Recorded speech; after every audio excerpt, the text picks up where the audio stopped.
I'm not prepared at all. Surprise. Okay. I would like the rest of the universe to hear what Sadie Dean just said.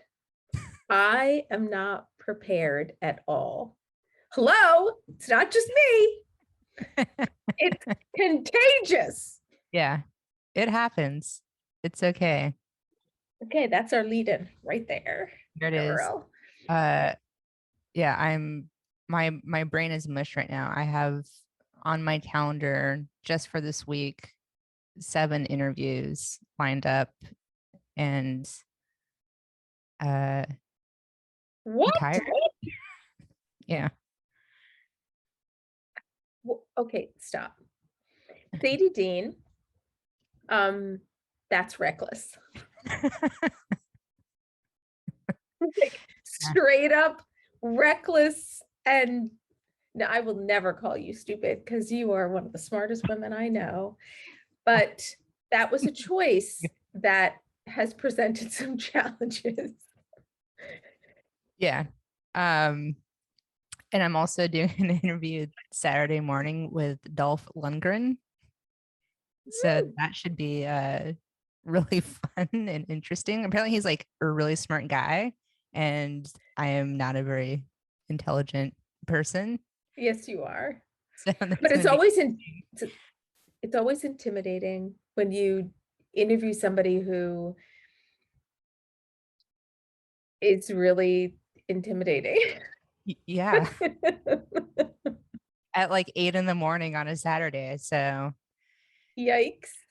this will be You interesting. see, and people think that being the editor of Script Magazine is such a glamorous job. Yeah. I happen to know the truth. You know the full truth. And A lot of work. I'll just put it out there. Congrats on 1 year at Pipeline. Oh yeah, my You did it. anniversary. I did it. Matt hasn't fired me. Woo. He may fire me after this podcast, but he has not fired me, so that's good. Living another day. Yep. Digging You it. survived. Digging it, digging it, digging it. Your dog? That could you hear her? Yeah. She wasn't even barking. She was like Walking, right? she's fluffing the pillows on the bed. I have a bed in my office, and I will not show you because it's not made. And she has decided to somehow, I don't know what the heck she's doing.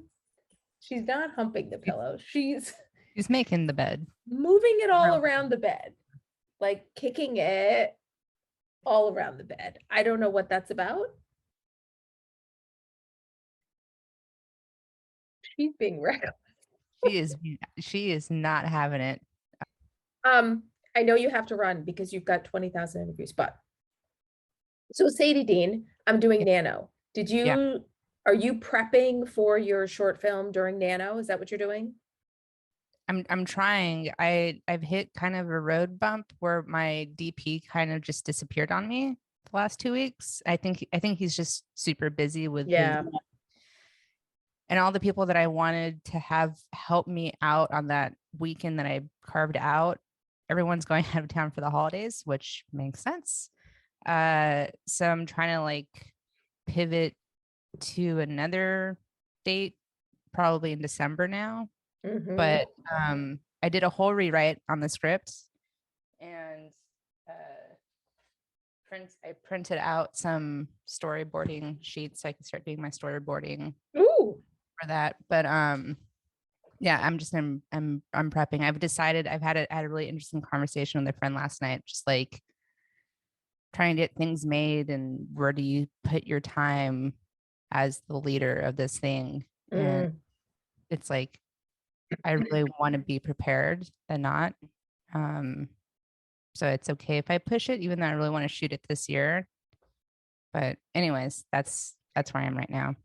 I will say this, and it's what I live by. I always say, do you want it done right, or do you want it done right now? For the most part, I found that to be an excellent saying, but the downfall to that saying is it also enables procrastination. Right. Exactly. Right. So there's always, and you got to be, I think in your circumstance, this is all stuff that's beyond your control. So it's a perfect example of how the best laid plans go to hell in a handbasket. You make plans and God laughs. He does. And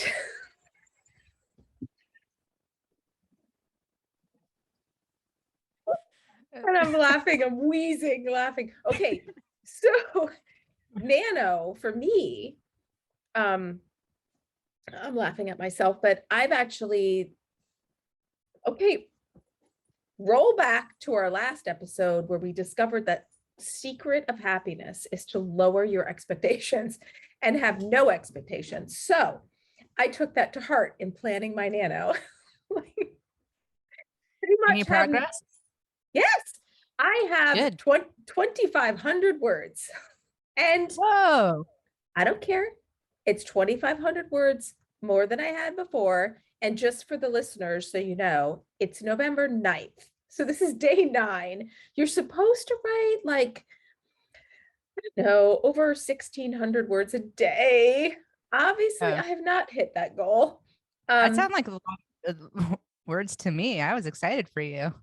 I'm excited for me too, because the first 1,000 words, I would say, were the hardest, because I have no draft at all from this book. I've got the outline, but I have no draft. So, and I haven't written prose like this in a long time, like this kind of prose. Yeah.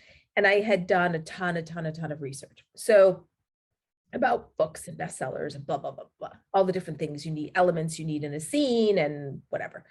So yeah. I needed to kind of, that first scene, which is a dramatic scene, I just needed to kind of set up, like, who is this dude? What's the big question that we're trying to answer in this book? What's he going through, and why should we care, and why should anybody want to turn the page?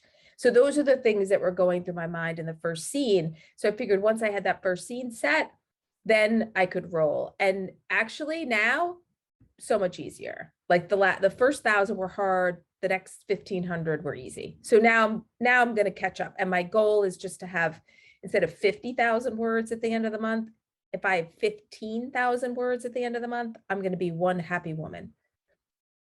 So that's my goal. Yeah. Just doing it. That's the whole thing. You just got to do it. You don't have to do all 50,000. You never know. You might. I might. No, I don't. I will not.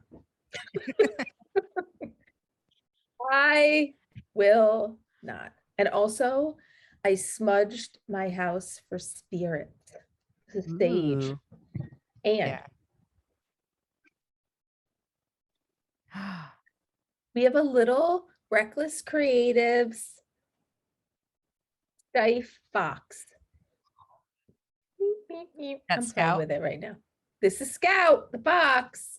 And Erica Davis, who is one of the co-hosts of This Podcast Needs a Title, which is really about the book world, even though we stole a book guest for today. She has a little fox too, and but they're not on YouTube, so you'll never see it, but it's there. Were you using the fox to hold the sage? To like, no, do you know where my sage is? My sage is in my Reckless Creatives cup right now, because I am saging any bad spirits that are in the Reckless Creative cup. It's actually just a place to hold it that I knew wouldn't burn my house down. So it's a bonus episode, because we normally don't cover authors, but we decided that this time this might be fun to cover an author. She was a Book Pipeline adaptation winner, and she wrote a book called A Sacred Duty. And her name is Paula Pedene, and she is a whistleblower and exposed corruption at the VA. So we always like, you know, people taking risks and exposing corruption, and then she wrote about it. And so we want to talk to her about how she decided and why she decided that I'm going to take this real life crap show that happened to me, and I'm going to write about it. And sometimes you just need to write about it. Love it. Love it. Perfect. That was perfect. Okay. So we decided to talk to Paula. And so since this is a bonus episode, we're not going to do quotes. We're not going to drink tequila. But we do still have fun. So stay tuned in. And here's Paula and her story. Okay. So in all fairness and full disclosure, I kind of a joke that Sadie and I have, and I often do not prepare for the podcast. It makes it flow. Well, so we kind of like lets it all be natural and organic. It's all about exploring, right? Exactly. I like to learn along with our listeners. That's good. Want to be one of us. Yeah, exactly. Right. So I know that you've had a very fascinating lead up, controversial whistleblower kind of crazy adventure that led to your writing. And so one of the things we like to do at Reckless Creatives is get people to think about all the different ways they can be inspired and take sometimes like the crap stuff that happens in your life and turn it into art. So seeing as you had quite a bit of crap stuff happen in your life. Too much. Yeah. So how about give us a little background as to what led to the book and all of this whole backstory kind of experience to the degree of which you're comfortable speaking. Oh yeah. No, I mean, I get very personal in the book. So I am we like that. Yeah. So I have the dubious distinction of being one of the original Phoenix VA whistleblowers. In 2010, we had a leadership team that came in after my longtime boss retired. And he just wasn't the same as far as putting the veterans first. It was like, let me put myself first and then the veterans next.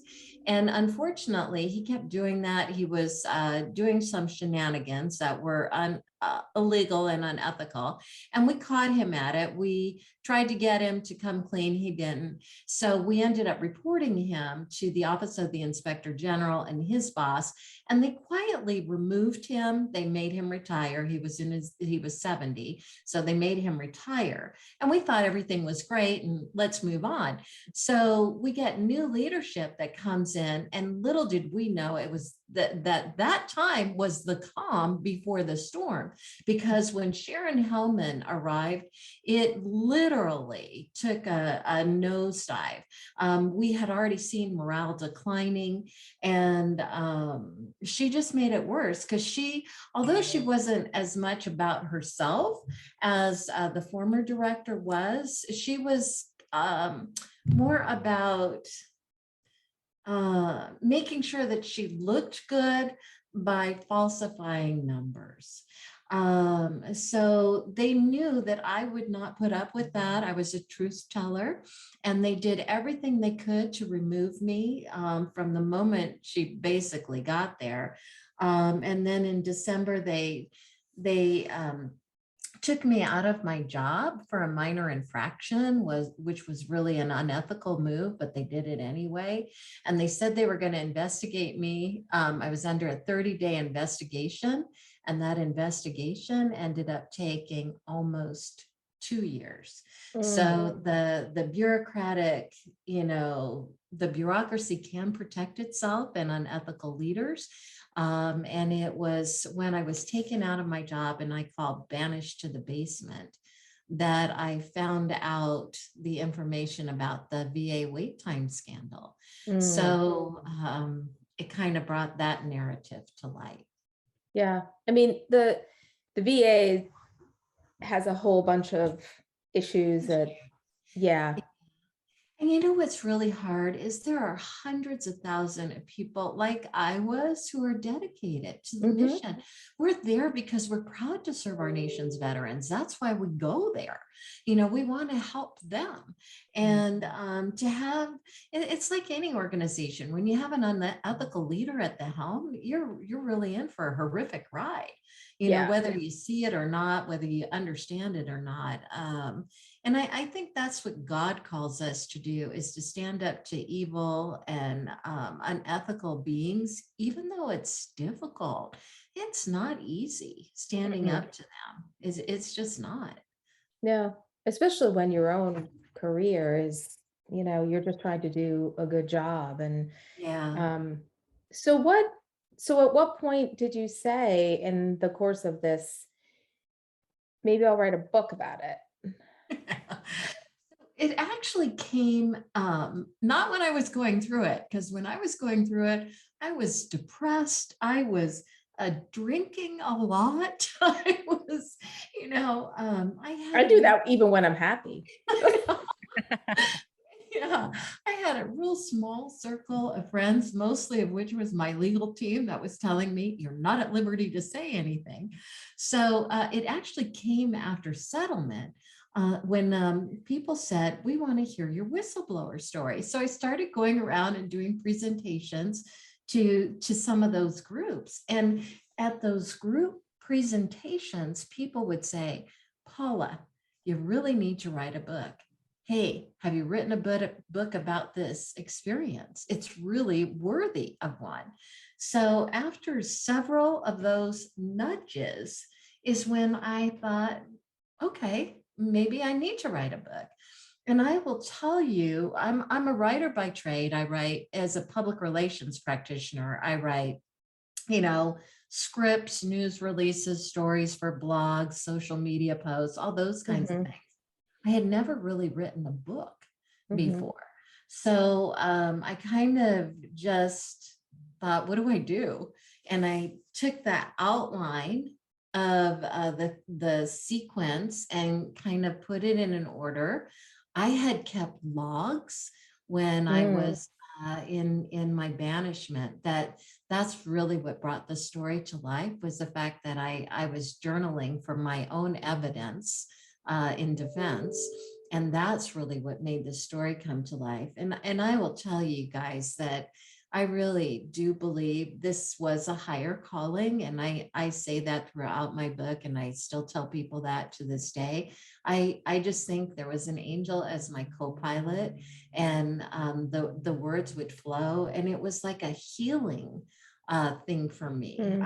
There was times when I talk about things in the book about especially my family, and I'd just be sitting here crying. And one night my son came in and goes, Mom, are you okay? I heard you crying. And I said, oh yeah, I'm on this part of the book. And you know, it just brings back these memories. So, yeah, that's what writing is therapeutic. It's divine inspiration that made it to be. Yeah. I mean, so like, how do you, let's just go further into that, because when you're writing about something that's happened to you and you're tapping into those emotions and ripping open those wounds again, you know, what advice would you have for our listeners out there who might be contemplating writing a true story or a version of a true painful event that they've been through? That maybe something like, okay, like you mentioned, keeping logs and keeping a journal. You know, if somebody hadn't done that, maybe before they start sitting down to write the book, they should just vomit out everything they can remember, you know, because I think that's something, our minds play little tricks on us where they kind of comfort us in ways by making us forget certain details. You know, but anyway, so what advice would you have for somebody who's wanting to tackle that kind of true life? Yeah, I think you're right. The journaling, as I called it, is a critical thing, because there are things that you forget. And then when you go back to those notes, you're like, oh yeah, that's when that happened. So that really helped. And kind of the fact that when you're writing something like this, you kind of have to keep in mind it's what's the messaging that you're trying to get across. That it's important to have, for me, it was important to have character. People call me an idealist, an optimist. I am that. And sometimes that's a character flaw, because you expect the best in people, and how that kind of turns on you. The fact that it's important to have morals and ethics. So, the overall messaging as you're writing and reflecting, I think, is important. So it was the character building, the ethical stands, the basis of morality in us as people, the fact that you do have to stand up to evil forces. I think our choices every day, we have to make choices that eventually lead us in a good way, or can hinder us. And the fact that our veterans deserve the best care anywhere. We have a sacred duty to honor them, to respect them. We're here today talking openly because of what they've done for us. Our freedom is here thanks to them. So those kind of things, the higher messaging, the reality of it all, the journaling, the healing elements that can come through writing, and then knowing that you have to be a good writer. The semantics of writing are still there. It's got to be short. It's got to be crisp. I like the Hemingway, thinking. We would, work on that. And my partner, Doug Williams, is just a fabulous writer. When I gave him the book, it was in rough shape, and he was working on a screenplay, and so he knew the story. So he just helped smooth it out, because emotionally you're kind of raw, when you're writing it. So the first draft is always kind of the hard one. And can I tell you, there's like 20, 25, 30 drafts since that makes a manuscript. It's constantly constant refining and listening to the criticism and just improving it. Because you want the best product ever at the very end. If it means it takes a little bit longer, okay. It took me 2 years to get this book out of me. That was just, the initial phase. And when we submitted it to Book Pipeline, it had already been 2 years. So, there we were. It's not an overnight thing. And I did dedicate time to it. You have to carve out the time to write. Yeah. And even, and jump in anytime, Sadie, I don't mean to dominate the conversation, but I've got a couple family members who work for the VA. And so it is, my dad was a veteran. It's a soft spot in my heart. But in terms of the writing, just from the art of writing, outlining it, did you ever struggle from feeling like you were too close to material to be objective? Yeah, I think that happens as a writer, especially when you're doing something like this. It's a memoir. And you are too close to it because you're ingrained in it. And even though I had a year or two after my settlement, I was beat up. I mean, I had really gone through a rough time. My family went through a rough time, and it takes time to heal. So you really need to have that other party look at it. Doug said, Paula, I want to submit this to a couple of award competitions just to see if we're on the right track. So knowing that you have to have that feedback, and then taking that feedback and utilizing it and making the product better is critical. You've got to, have a third party review, as I say, to really look at it and help you kind of make it the better product. I'm curious, have you shown it to peers, and have you had their feedback and take on bringing this story to light and, taking one for the team? So, To other whistleblowers, I have shared parts of the story, and I have told them that the book is coming. I think a lot of them write more what they do to protect yourself as a whistleblower, because you do have to have protections in place. You have to have attorneys. You have to have evidence that you filed. You have to make sure that you're following guidelines. For me, I had a different story. I wanted to talk about the personal tragedy, because people don't always see that. They see that person disclosed this, they're on the news, what a great life they have, how wonderful that they stood up to them, and look at all the media they're getting. Oh no, it is not that way at all. It is years of battle, years of hell before you get to that limelight. It's just years of that.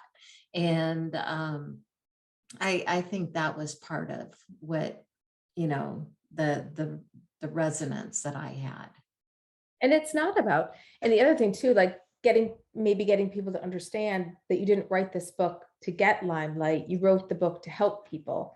Exactly. And I think sometimes people get that confused, because not everyone's motivation comes from a purer place. It's kind of part of my character flaw, which also makes it a nice thing. I do believe in the best, and I do believe in being idealistic. And there are other whistleblowers that took advantage of their situations and used it to get out there and be famous. I wrote this story. It was really a healing journey. That's kind of why I started it. And people were telling me, you need to write it. So I thought, well, maybe I have a good story here. So, it really was a different reason. And I wanted to tell people that there are mental health struggles out there for even healthy people. So here I am, a healthy, optimistic person. That veil of depression, when you're affected by a horrible situation, is huge. You cannot get away from it. It is not easy to manage. It's not easy to navigate. And I'm open and honest about the mental health challenges not only I faced, but my family was facing at the time. You think it just affects a whistleblower? Oh no, it affects your entire family. Everybody in my family is being beat up, humiliated. I'm going to work every day. I'm no longer on the top floor. I'm in the basement. I no longer have access to the media and members of Congress. I'm in the basement. You name it, I'm in the basement. I'm in the basement. I hope there's a sump pump down there.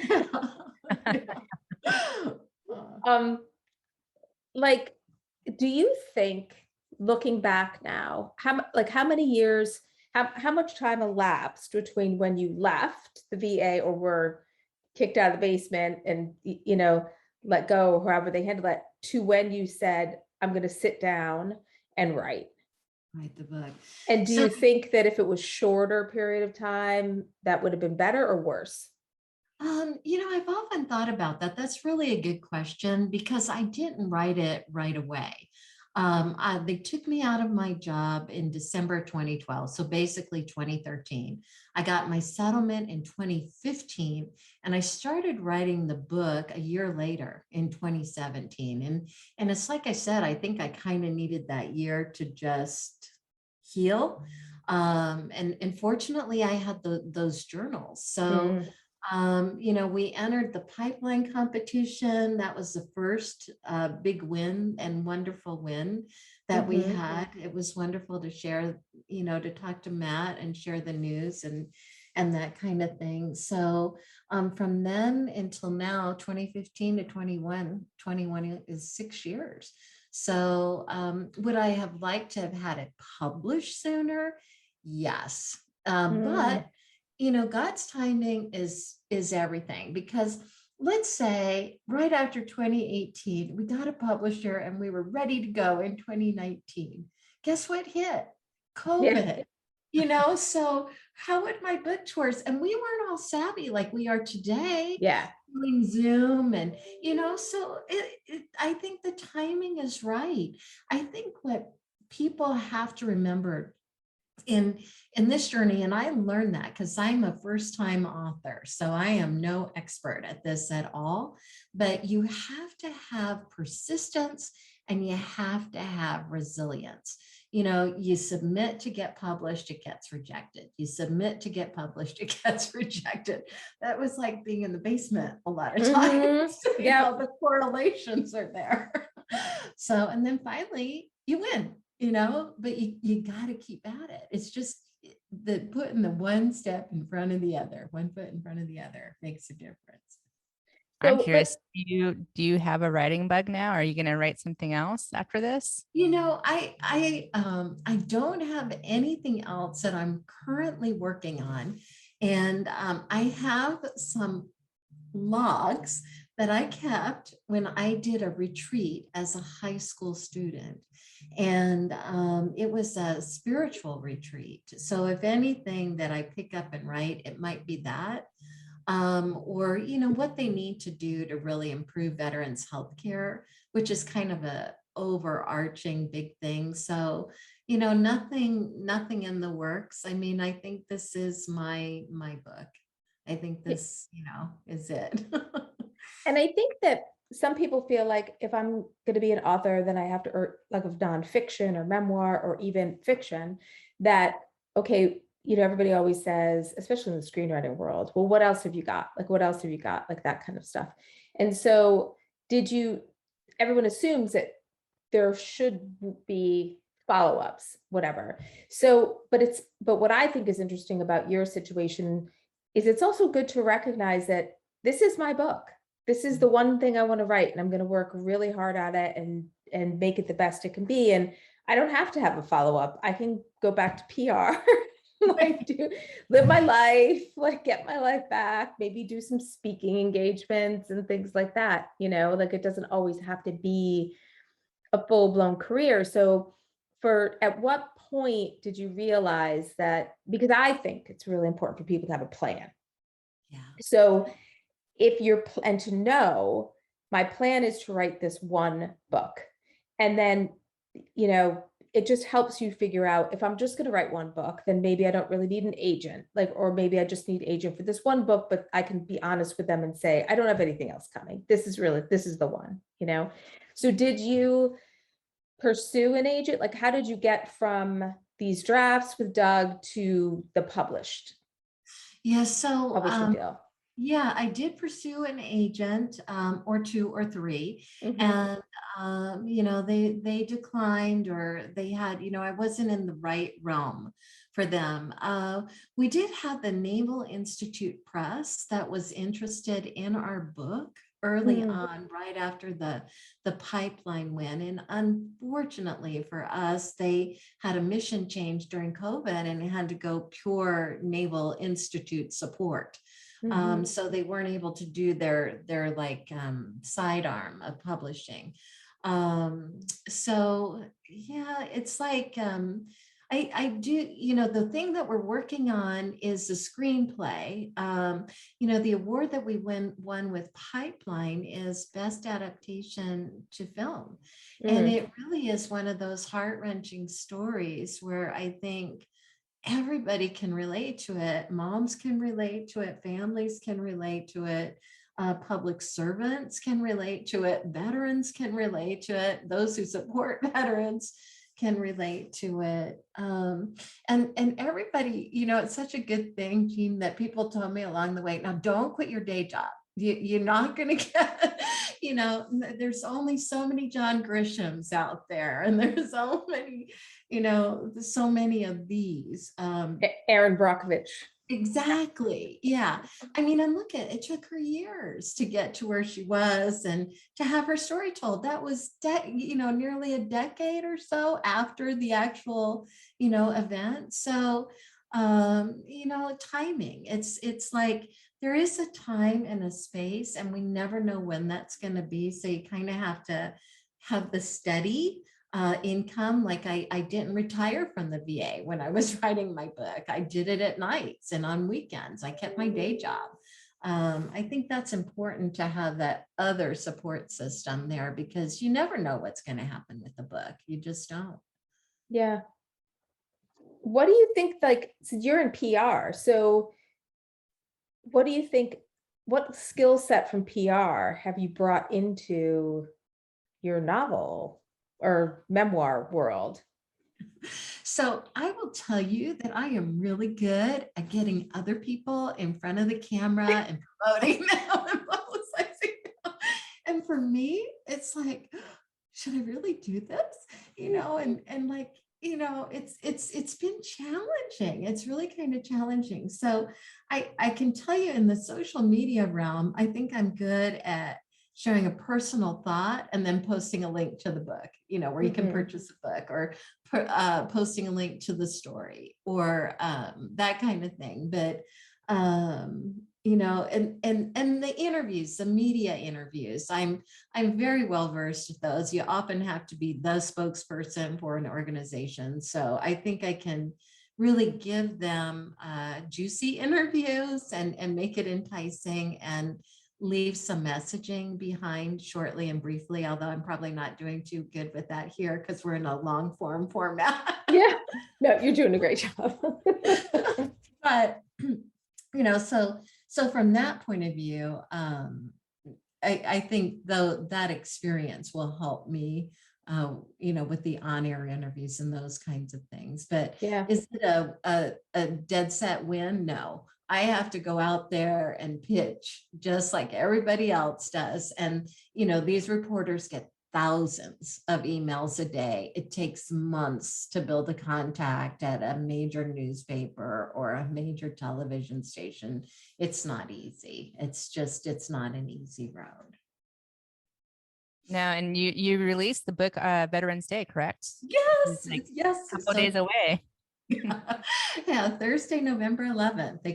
It's out there, and our publisher did a really good job. She's an independent publisher. Her name is Larissa White. She owns Skyrocket Press, and now you talk about a novelist. I mean, that woman has written, I think, 15 books. I mean, she's just got writing in her, but she did a good job for us. She's got it everywhere.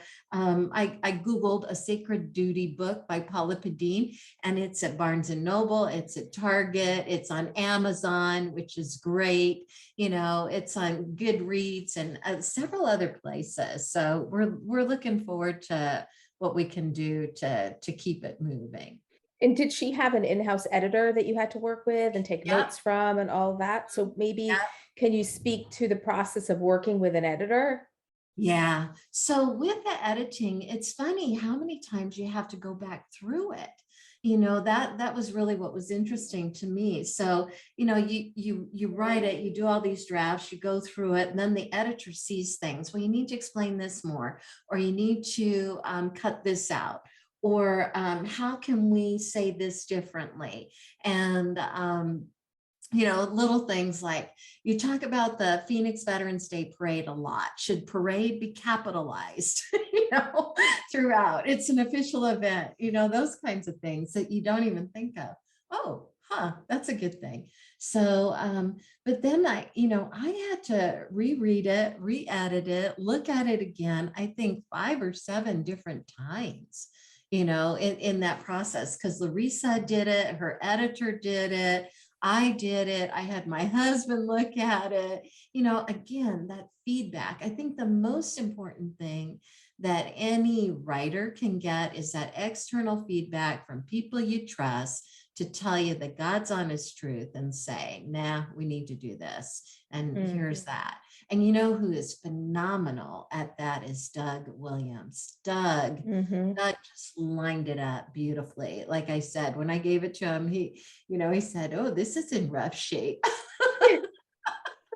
So Doug just went to work and smoothed it and got it all lined up. And he's really a gem of a person. And I just want to talk about that divine intervention again, because I didn't know Doug. I never knew Doug Williams. What happened was a friend of his that he was a roommate with in college knows me.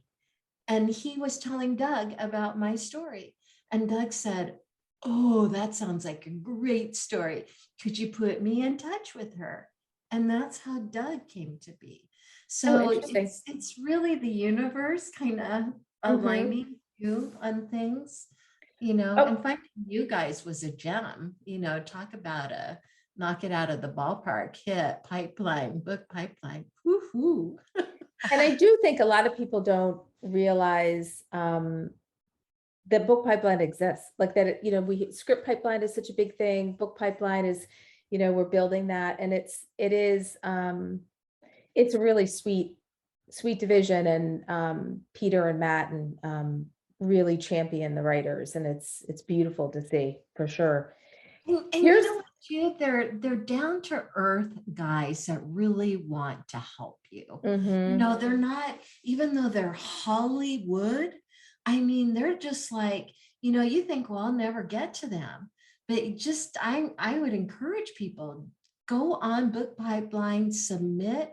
The feedback you get, itself is worthwhile.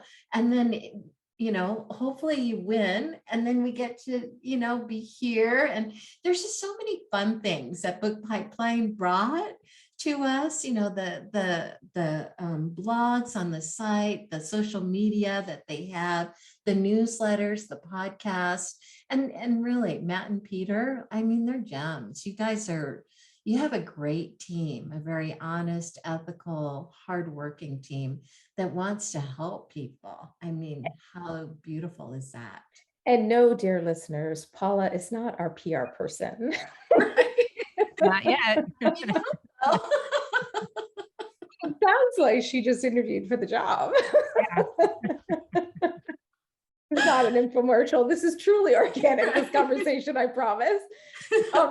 And I know Matt's probably listening to this like on the treadmill, blushing. Well, his family, they're so cute. They came out here to the wigwam, and we're out here because he's an avid baseball fan. Yeah, so I got to meet his family, and just cool. like I said, good person. Spent time with me, Bill. Just good people. So here's a question for you. So you speak of divine intervention, and this experience came to you, as did Doug, and all of this. If some other divine intervention landed in your lap, would you be like, "Oh, hell no, honey, I'm not writing another book"? I think, in my life, I try to be a good and faithful servant. Like I said, my goal, I never wanted to be a whistleblower. It wasn't on my, Bucket list. short list, right? I never thought, I mean, when I was young, I thought about being an author, but I've been writing for so many things for so long now. I didn't think about a book, so it really is, I think, that thing that God called me to do. And I think winning the competition was his touch, him touching the judges at Pipeline, and Matt calling us and saying, when we saw Paula's story, it was just hands down, that was it. And he had like 1,500 entries at the time that we competed against. It's just, and Doug coming in and me being banished to the basement in the first place. I mean, you'd never think that being taken out of your job and being investigated would lead to a better thing. And it did. Tragedy has a way of working its own magic when the truth is involved.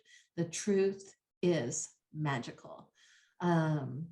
That's our saving grace. And I think all of that aligned to help us be here today. Yeah. This is a great message to people because I think there's a lot of people out there, especially in the last couple of years with COVID, have been through so much things that they never ever thought they would go through, and so there is a silver lining if you can find it. Sometimes it takes a while, maybe not the next week, maybe a couple of years from now or a few years after that, but it's a great outlook to have, Paula. Yeah, absolutely. Yeah, and that personal journey and that growth that you could have that and find that and be able to do it, because it's hard. It's hard to tap into that. So congrats on finding a way of getting it out and on paper. I owe a debt of gratitude to my mom and dad have passed away. So it's kind of sad that they don't see this, but they were tough on us. They weren't easy. They were kind and loving, but they were tough too. And, that prepared me for the military, which, serving in the Navy wasn't a cakewalk either, but it was a wonderful journey. Once I got used to how to, be again the one that listens to what needs to be done and becomes the vessel to make it happen. So I think all of those things help prepare me for the horrific treatment I received from these people, and to stand strong, because I will take you some of the things I will tell you. Some of the things they do to you really is meant to cut you off at your knees and make you not stand anymore. And having the courage to do that, you have to find that courage from within. The other thing that was hard for me is, being a public affairs officer at a VA hospital. I've got 3,500 employees. I've got 85,000 patients. I have 3 million people in the community. You're interacting in all those groups, and people know you, and you think they like you and they're your friend and this and that. When I got banished to the basement, it was like they split into thirds. There was 1/3 that said, Paula, we know you, we're supporting you, and I'm praying for you. There was another third that became fearful. Well, gosh, if management can do that to her, the PR person for us, what can they do to me? So they would just ignore me or stay away. And then there's the other third that are like, oh, she always made me work too hard. She always held me accountable, which is what I think we're supposed to do in the federal government, hold people accountable and do their jobs. And they were willing to throw me under the bus, so it was and people I had known for 20 years don't talk to me to this day. You just don't talk to me. It's the weirdest thing. We used to go to baseball games together. We used to talk about public affairs. We were at conferences. They see me down the hallway. I wave to them. They don't wave back. It's, people and character are interesting. It makes for good components, I think, in any story, but you find out who your true blue friends are, and that's what matters most. Mm-hmm. So what are your hopes for everything? Obviously, movie. Yeah, Amazon bestseller. Yeah, sure. Of course. Do I want to be on the bestseller list? Do we want to get a film? Yeah, I do think this book would be a great story on the big screen. And I'm praying for that. And I'm praying for, that it touches people's lives in a positive way and can make a difference. I think I'm really more interested in touching people that need to hear about, dealing with unethical behavior, how to kind of cope with depression and make sure you face it and do something like that, how to help your family, and how to help our nation's veterans. I want to touch people's lives through that. So if it's through a book, if it's through a movie, if it's through speaking engagements, I'm willing to do that. Well, or through Reckless Creatives podcast. Yes, which is fun. Yes. Reckless Creatives is a Pipeline Artist original podcast. Like, subscribe, and follow us on social media at Pipeline Artists. And find more info at pipelineartists.com/listen. Until next time, stay reckless.